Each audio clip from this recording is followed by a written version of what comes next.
What's up gamers? As most of you are aware by now, Battlefield 2042 has had a bit of a tumultuous launch, and with that, Season 1 being pushed back to the summer while they fix some of the problems. Today I thought we'd go over some little news bites that we've had over the last week or so. Here we go.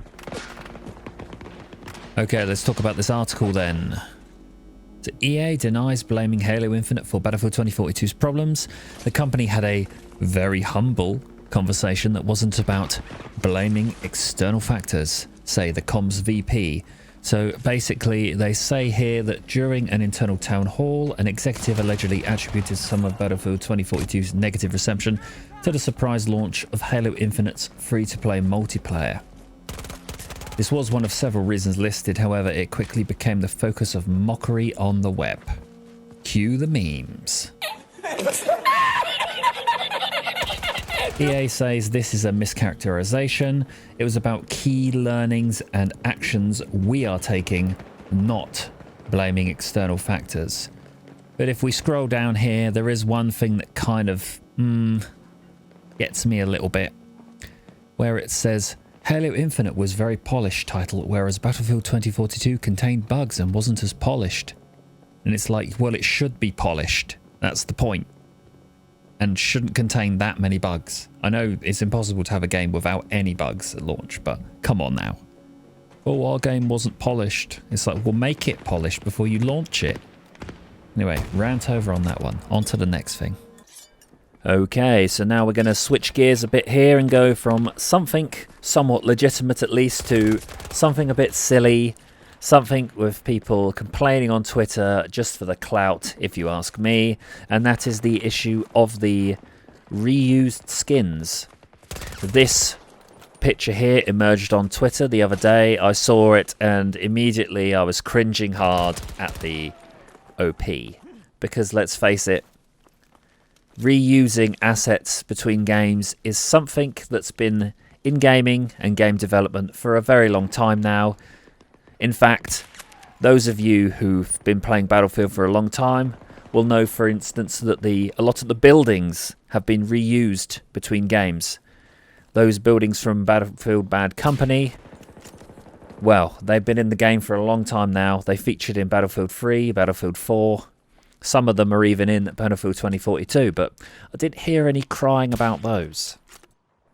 So while it's important that we do give our honest feedback to the devs and call them out where calling them out's needed, let's not get to the point where we're just moaning about everything for the clicks, as I know a lot of other content creators out there are. Come on guys, we're better than this.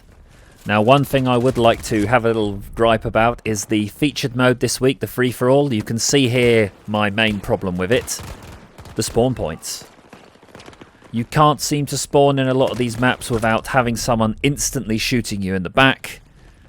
I feel it's a bit of an oversight on their part. They've set it up, put the spawn points in, and well, there's maybe not enough of them. Maybe they need to be a bit more dynamic. For example, in Battlefield 5, the team deathmatch, when you press the spawn, it just tends to put you just away from the action a little bit, but it doesn't seem to happen in this. Many times I've been spawned with not one, not two, but three guys stood behind me. So obviously we've all spawned at the same time. Maybe there's another guy hiding nearby. And yeah, it doesn't really work for free-for-all. And the other thing with this is just something I've mentioned before about the team deathmatch mode in particular, is that the locations they've chosen to use on each map just aren't quite right. I feel a lot of them are just too open.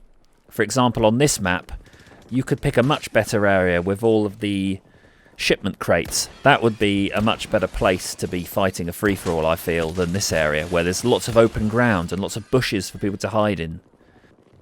And another great example of a poor choice of area would be, for example, the Team Deathmatch mode on Renewal.